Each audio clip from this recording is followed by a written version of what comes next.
Dear students, आज के lecture start करने से पहले आज की अच्छी बात, बेशक नमाज नींद से बेहतर है।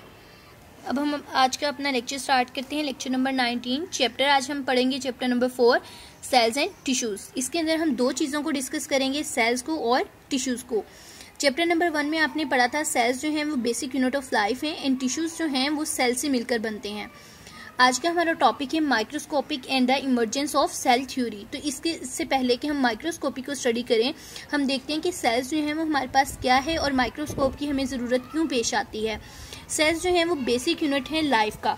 जितने भी ऑर्गेनिजम्स हैं, लिविंग थिंग्स हैं, लिविंग ऑर्गेनिजम्स हैं, वो सारी की सारी मिलकर बनती हैं सेल से, चाहे वो कंपोज हुई हो सिंगल सेल से या फिर वो एक से ज़्यादा सेल्स पर मुश्तमिल हों। विंग्स हैं बटरफ्लाई के, या फिर eye lashes, finger nails, orange juice या वुड ऑफ ओवर पेंसिल्स, जितनी भी आपकी बुक में एग्जांपल्स दी गई हैं वो सबके सब एग्जांपल्स हैं कि सेल्स जो हैं उन पे कॉन्सिस्ट करते हैं, वो सेल्स पे कॉन्सिस्ट करती हैं, उनके अंदर सेल्स मौजूद होते हैं।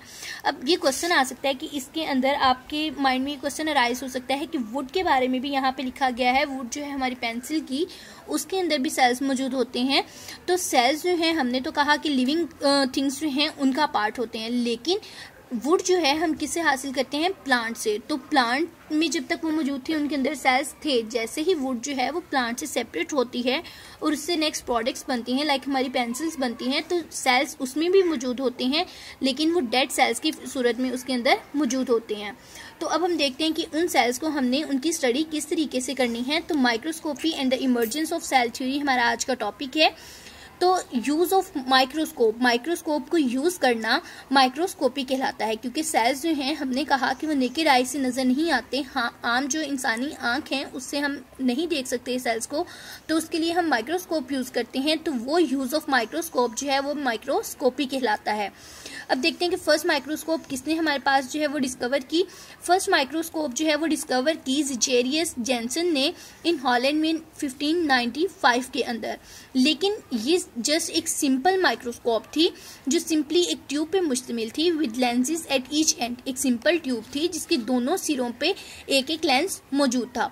अगर हम आज के दौर की बात करें तो अब तो हमारे पास काफ़ी मॉडर्न माइक्रोस्कोप है, लेकिन जो फर्स्ट माइक्रोस्कोप थी वो जस्ट एक ट्यूब पे कॉन्सिस्ट करती थी जिसके अंदर 2 लेंसेज थे हर एक एंड पे, जिसकी मैग्निफिकेशन रेंज जो है वो 3x to 9x। अब यहाँ पे x किसको रिप्रेजेंट कर रहा है? टाइम को, कि 3 गुना से 9 गुना तक ये हर चीज़ की को बड़ा करके दिखाती। मैग्निफिकेशन क्या है? किसी भी चीज़ को बड़ा करके दिखाने की कैपेसिटी जो थी इस माइक्रोस्कोप के अंदर 3 गुना से 9 गुना तक थी। अब माइक्रोस्कोपी से रिलेटेड हमने 2 टर्म्स को यहाँ पे स्टडी करना है, मैग्निफिकेशन और रिजॉल्विंग पावर। तो मैग्निफिकेशन हमारे पास क्या है? Increase in the apparent size, यानी कि जो उसका एक्चुअल साइज है उसको बढ़ा के दिखाना जो है वो हमारे पास मैग्निफिकेशन कहलाएगा।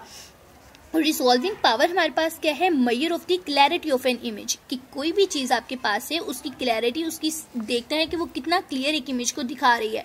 लाइक आप कोई भी सेल फोन खरीदते हो तो उस सेल फोन को खरीदते हुए आप एक पिक बनाते हो, देखते हो कि उसके पिक्सल कितने वो क्लियर दे रहा है। जो क्लियरिटी आप देखते हो कि वो कितनी दिखा रहा है, कि आपके फेस की अगर आप पिक ले रहे हो तो उसके पोर्स, इवन हर चीज़ को वो क्लियरिटी दिखा रहा है उस इमेज की क्लियरली, तो आप कहते हो कि इसकी रिजॉल्विंग पावर जो है वो अच्छी है, उसकी रेजोल्यूशन जो है वो अच्छी है।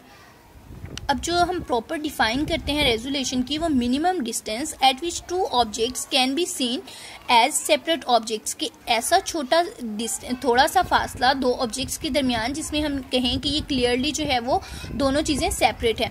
अगर किसी चीज़ की रेजोल्यूशन पावर अच्छी है फिर ही हम कह सकते हैं कि अगर 2 ऑब्जेक्ट्स हमें दिखाई दे रहे हैं कि वो सेपरेट हैं। अगर तो वो रेजोल्यूशन पावर उसकी अच्छी नहीं है तो हमें यही लगेगा कि दोनों ऑब्जेक्ट्स जो हैं वो एक ही हैं। तो ऐसा मिनिमम डिस्टेंस जिसके अंदर हमें 2 ऑब्जेक्ट्स जो हैं वो क्लियरली दोनों सेपरेट ऑब्जेक्ट्स के तौर पे नज़र आएँ तो हम उसे कहते हैं कि उसकी रिजॉल्विंग पावर या रेजोल्यूशन जो है वो अच्छी है। ह्यूमन नेकेड आई, जो इंसानी आंख है जो देख सकती है, वो फासला कितना है कि 2 ऑब्जेक्ट्स के दरमियान अगर 0.1 मिलीमीटर अगर 2 ऑब्जेक्ट्स जो हैं उनके दरमियान फासला है तो ह्यूमन नेकेड आई जो है वो उसको देख सकती है। इंसानी आम आंख से हम उसको देख सकते हैं, लेकिन अगर उनके दरमियान फासला 0.05 मिलीमीटर होगा देन हम उसको आम इंसानी आंख जो है वो उसको नहीं देख सकेगी। उसके लिए फिर हमें माइक्रोस्कोप यूज़ करनी पड़ेगी। लेकिन अगर हम उसके लिए हम लेंसेज यूज़ करते हैं तो उससे उसकी मैग्निफिकेशन एंड रेजोल्यूशन जो है किसी भी चीज़ की वो इन्हांस हो जाती है। लाइक आप ग्लासेस यूज़ करते हो, आपकी आई साइट वीक है, उसके लिए ग्लासेस यूज़ करते हो, तो जो दूर की या फिर नज़दीक की जो भी आपकी आई साइट में वीकनेस होती है वो उससे इम्प्रूव होती है। तो मैग्नीफिकेशन और रेजोल्यूशन जो है उसको हम इंक्रीज़ कर सकते हैं, बेहतर कर सकते हैं लेंसेज की मदद से।